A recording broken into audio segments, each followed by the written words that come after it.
Somo la kwanza kutoka nabii Isaya sura ya 60 aya ya kwanza mpaka ya 6. Nabii anaongea na Yerusalemu iliyokuwa imechoka, iliyojeruhiwa na uhamisho, hofu na kupoteza matumaini kabisa.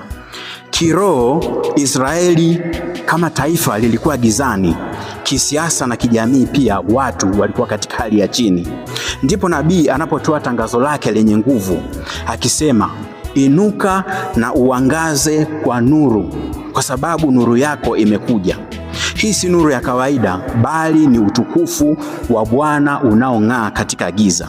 Isaya anasema kwamba mataifa yatakuja kwenye nuru hiyo, na wafalme kutoka maeneo mbalimbali watakuja kwenye mwanga huo uliokuja na mapambazuko. Dhahabu na uvumba vitabebwa na wafalme hawa kama alama za ibada, kama ishara za heshima na toba. Kwetu sisi unabii huu unakamilika kwa kuzaliwa kwa Bwana wetu Yesu Kristo, ambaye ndiye mwanga wa mataifa. Katika maisha ya leo, ndugu zangu, giza linakuja kwetu kwa njia nyingi. Kuna giza la umaskini na ukosefu wa ajira, kuna giza la migogoro ya kifamilia, kuna giza la kukata tamaa hasa kwa vijana, kuna giza la dhambi na kupoteza mwelekeo, kuna giza la chuki na kutokuelewana, lakini pia kuna giza ambalo ni hofu hasa kwa wananchi.